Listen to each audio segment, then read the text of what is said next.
열심히 신앙생활을 했고 기도했습니다. 항상 예배 중심으로 살았습니다. 그런데 왜 이렇게 하나님 하는 일마다 이렇게 일이 꼬이고 가정은 여러 가지 어려움과 힘든 일이 계속됩니까? 왜 하나님은 도대체 왜 이렇게 고난을 허용하시면서 내 기도를 듣지 아니하십니까? 이런 갈등과 때때로는 우리가 현실 앞에 절망할 때가 있습니다. 오늘 성경은 이러한 분들에게 명쾌하게 하나님께서 오늘 성경 말씀을 통해서 왜 그러는지 오늘 이유를 한 가지를 통해서 말씀하고 계십니다. 이 땅의 모든 스포츠 경기는 반드시 각 경기마다 정해진 룰이 있습니다. 이 룰을 가리켜 규칙이라고 말하기도 하고 규정이라고 말하기도 합니다. 다시 말해서 모든 경기마다 하나의 법이 정해져 있습니다. 법대로 하지 않으면, 그 룰대로 하지 않으면 아무리 훌륭한 선수라 할지라도 때로는 반칙이 될 수가 있고 실격을 당할 수가 있습니다. 퇴장을 당할 수도 있습니다. 농부가 농사를 지을 때는 반드시 이 농부에게는 농사 짓는 철학이 있습니다. 씨를 뿌리는 것도 마음대로 뿌리는 것이 아니라 반드시 그 농부는 씨를 뿌리는 방법을 알고 있습니다. 그리고 김을 메고 어떻게 해야 농사가 풍작을 이루는지도 알고 있습니다. 우리 가정을 돌아보면 아내가 남편을 볼 때 참 괜찮은 사람입니다. 다른 남자들에 비해서 뛰어난 그런 외모도 가지고 있고 또 재능도 있습니다. 또 지혜도 있고 사람이 총명합니다. 그런데 어떻게 된 건지 이 사람이 열심히 신앙생활을 하고 있는데 하는 일마다 일이 꼬여버리고 이 사람이 그렇게 능력이 있는데도 불구하고 일이 잘 되지는 않습니다. 항상 결과가 좋지 않습니다. 요 사이는 직장생활 하시는 또 각 가정에 아내 되며 어머니 된 그런 여인들이 있습니다. 또 때로는 사업도 직접 아내가 하고 있습니다. 그런데 이 아내를 볼 때 다른 여인들에 비해서 조금도 빠지질 않습니다. 손색이 없습니다. 재능도 있고 똑똑합니다. 그런데 이 아내가 경영하는 일이 잘 되질 않습니다. 직장 생활에서도 인정을 잘 받지 못하고 있습니다. 내 가정의 내 자녀를 보면은 괜찮은 자녀입니다. 다른 집의 자녀보다도 여러모로 보면 재능도 있습니다. 아이가 똑똑합니다. 그런데 하는 일이 잘 되질 않습니다.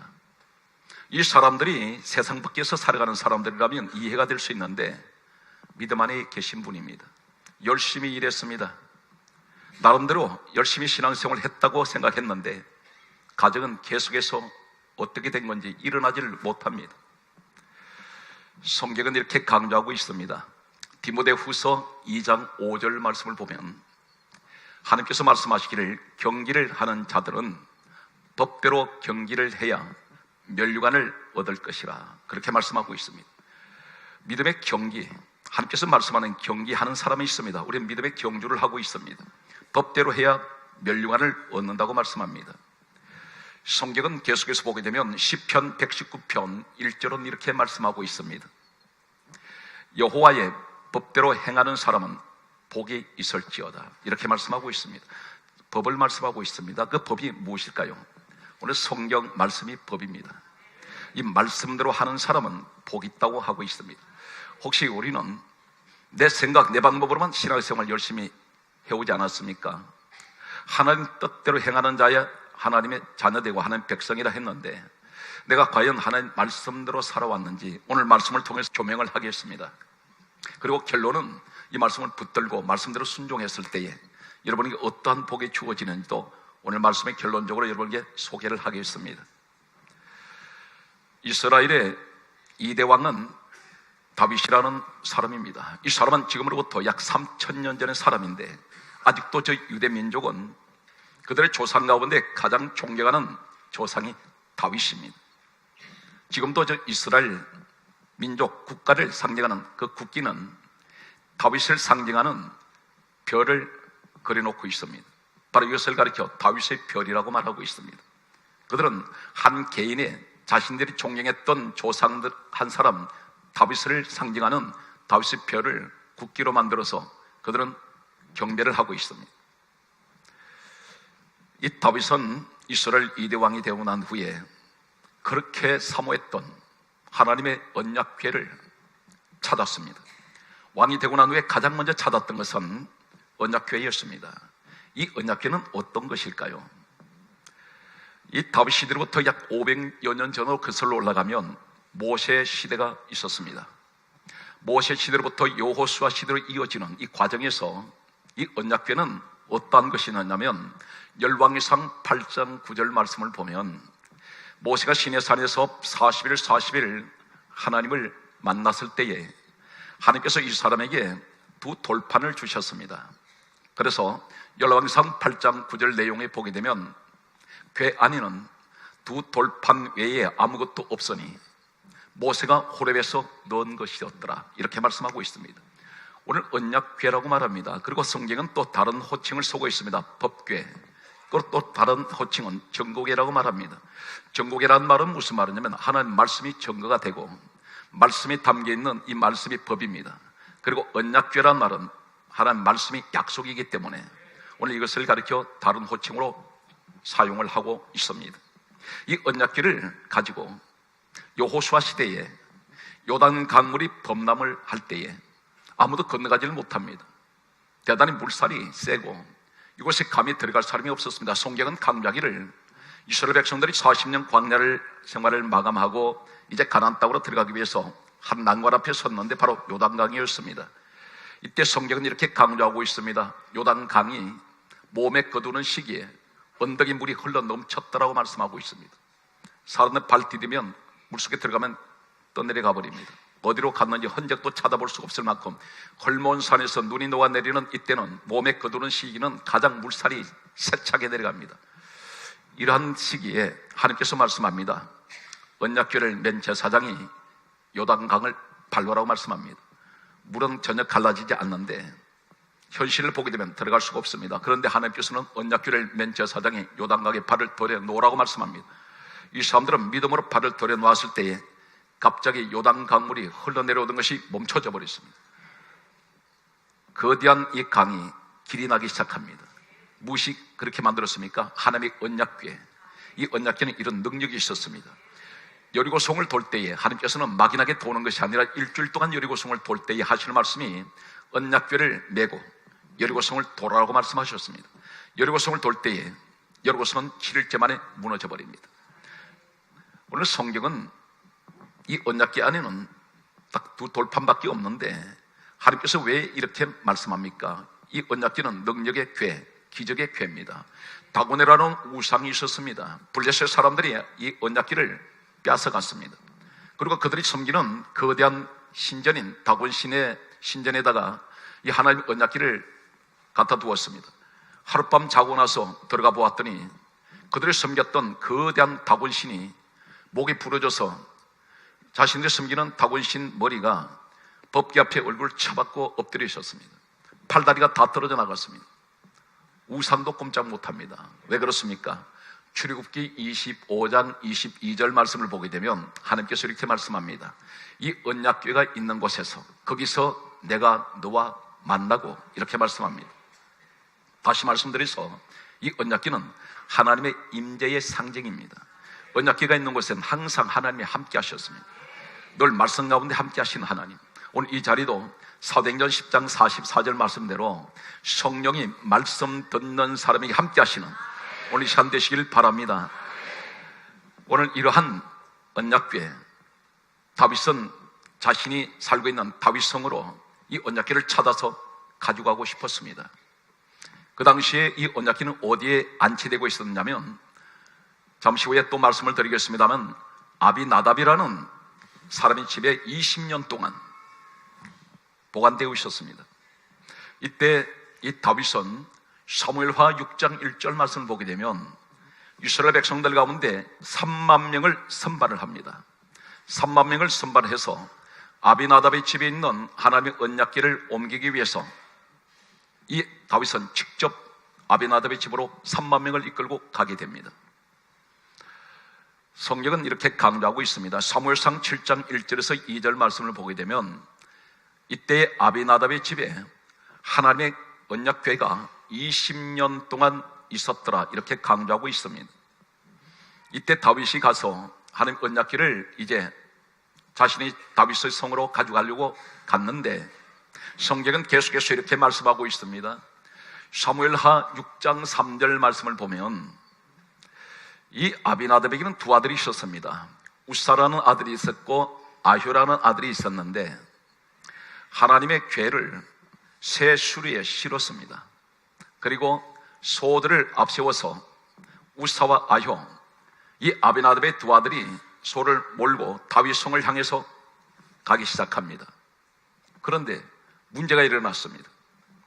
생각지도 않았던 끔찍한 일이, 사건이 터지는데, 바로 사무엘하 6장 6절 말씀을 보면, 소를 몰고 가다가 어느 지점에, 중간 지점에 와서 소가 갑자기 흥분해서 뛰기 시작합니다.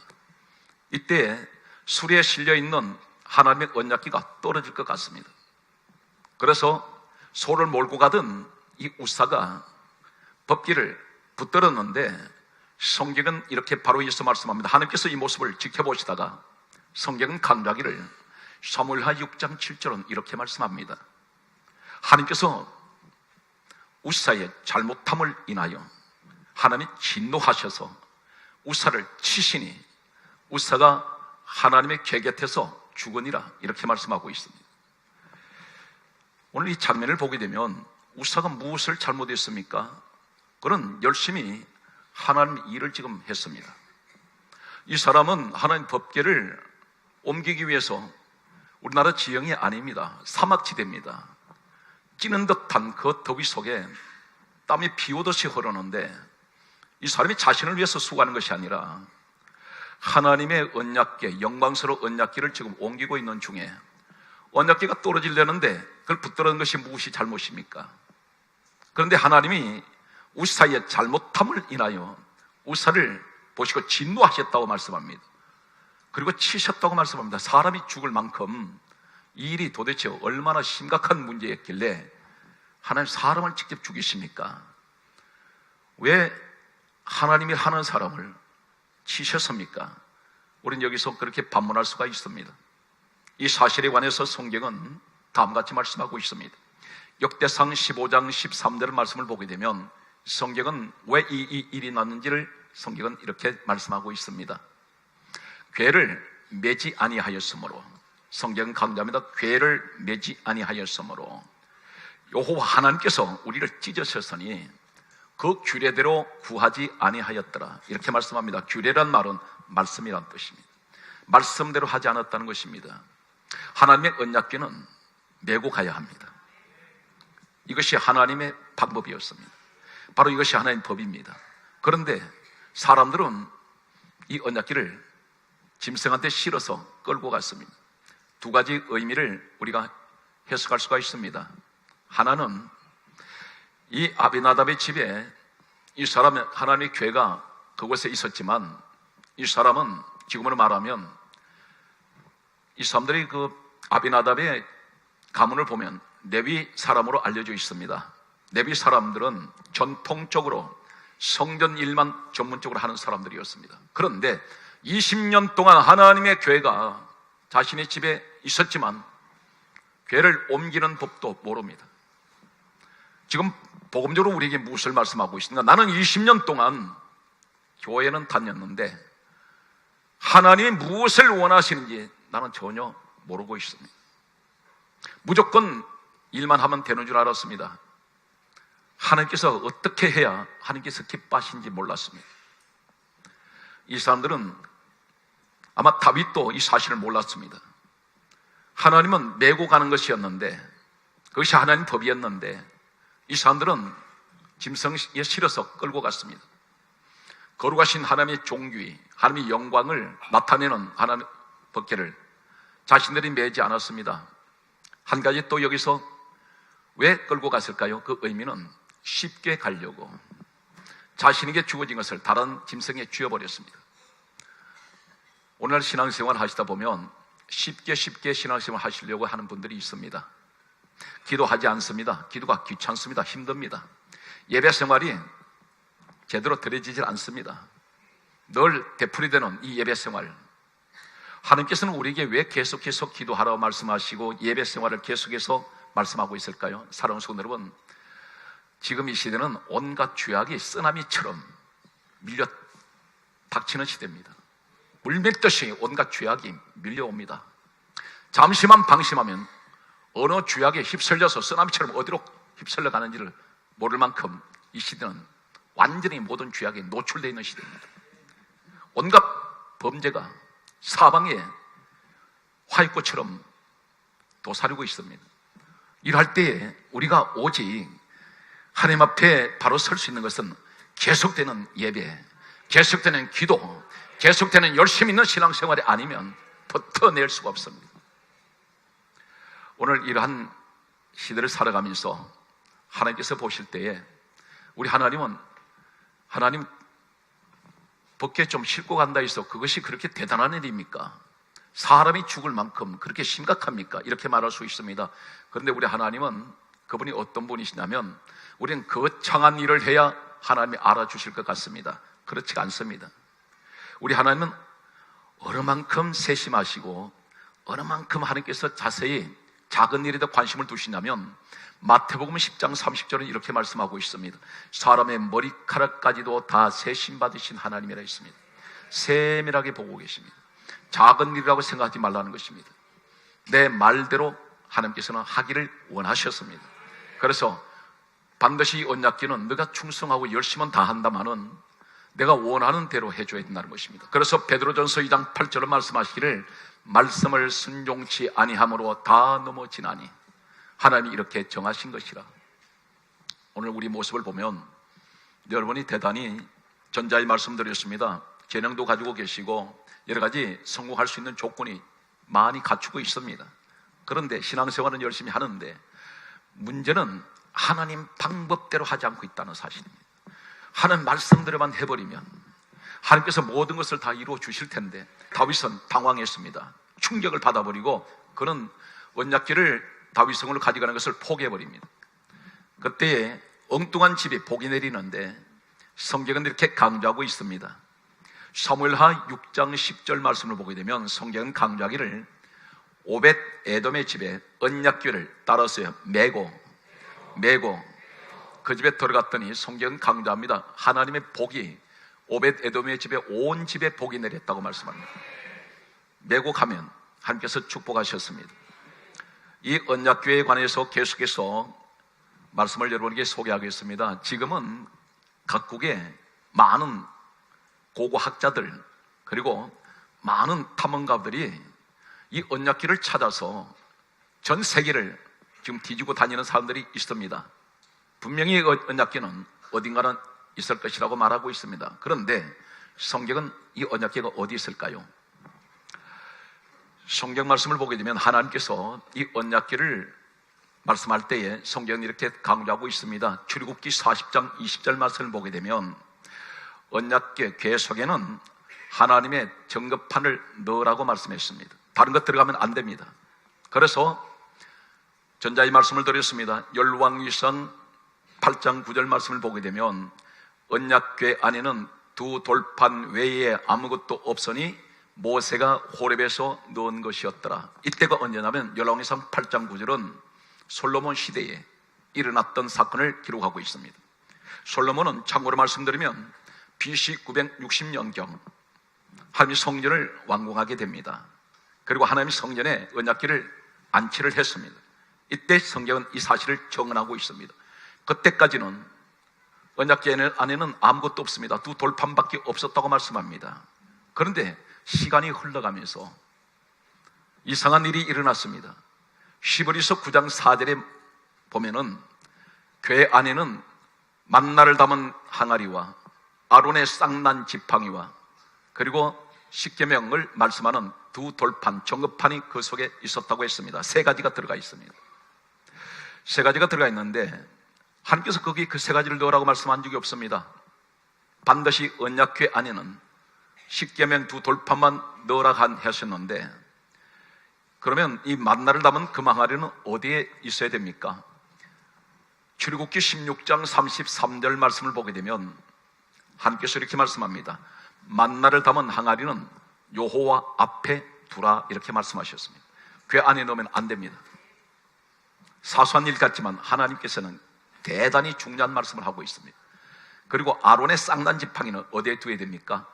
민수기 17장 4절 말씀을 보게 되면 아론의 쌍난 지팡이는 전곡의 앞에 두어라 이렇게 말씀하셨습니다. 궤 안에 넣으면 안 됩니다.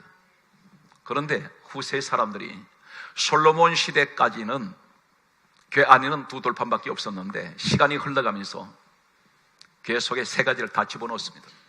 왜 그렇습니까? 운반하기가 대단히 번거롭고 관리하기가 힘들었는지 모릅니다. 아론의 쌍난 지팡이 같은 경우는 살구나무 지팡이입니다. 열매가 있습니다. 움직이다가 떨어질 수가 있는지도 모릅니다. 관리하기가 대단히 힘들었을 것입니다. 만나를 담은 금 항아리 따로 보관하기가 힘들었는지 모릅니다. 그들은 다 집어넣어 버렸습니다. 이 언약궤가 어디로 갔느냐면 계시록 성경 마지막 책 계시록 11장 19절에 보면 하늘이 열리는데 하늘에 언약궤가 거기 있었습니다. 하나님께서 이 땅에 있던 것을 가지고 가버리셨습니다. 땅에 있는 것을 하늘로 들어 올리셨습니다. 그 능력 있는 능력의 궤, 기적이 일어났던 요단강에 갈라지고 여리고성이 무너지고 다곤 우상이 먹팔다리가 다 떨어져 나가는 우상이 꼼짝 못하는 심판받는 이러한 언약궤가 하나님께서 가져가셨습니다. 처음에 누구한테 주셨습니까? 사람에게 주셨습니다. 그 민족에게 주셨습니다. 그런데 잃어버렸습니다. 왜 그렇습니까? 하나님 방법대로 하지 않을 때 하나님 주신 것도 가져가시더라는 것입니다. 여러분 가운데 이 물권의 복을 받은 분들이 계세요. 이 물권이 어떤 것입니까? 재물복을 받았다는 것입니다. 성경은 이렇게 강조하고 있습니다. 신명기 8장 18절에 내 하나님을 기억하라. 그가 내게 재물 얻을 능을 주셨다 있습니다. 재물 얻을 능, 물권입니다. 이 사람은 물권을 받아버리면 이 사람은 움직이는 데마다 이 물질이 따르게 되어 있습니다. 그런데 잃어버렸습니다. 왜 잃어버렸을까요? 한때는 많은 것을 가졌습니다. 그런데 지금은 빈손이 되었습니다. 하나님 주신 것을 왜 빼앗아갑니까? 하나님 빼앗아가셨을까요? 중요한 것은 하나님께서 신명기 8장 2절에 보면 내가 너를 낮추고 시험하실 때가 있습니다. 내 마음이 어떠한지 내 명령을 지키는지 아니 지키는지 내가 그것을 알려 함이라. 명령은 하나님 말씀입니다. 네가 말씀대로 하는지 안 하는지 내가 보겠다는 것입니다. 그러면서 이 시험을 통과해버리면 그 말씀대로만 하면 신명기 8장 16절은 이렇게 말씀합니다. 내가 너를 낮추고 시험하사 따라서 마침내 내게 복을 주려 하심이라. 하나님이 원하시는 것은 우리에게 축복하시는 걸 원합니다. 그런데 때때로 우리를 테스트하실 때가 있다는 것입니다. 그 테스트가 어떤 것이냐면 믿음의 테스트입니다. 말씀대로 하느냐 안 하느냐. 오늘 이 자리에 인생을 사시다 보면 갖가지 시험과 갖가지 염려, 산더미처럼 쌓이고 또 쌓입니다. 해결할 수가 없습니다. 머리가 아파서 머리가 터질 것 같습니다. 여러 가지 복잡한 생각으로 가득 차 있습니다.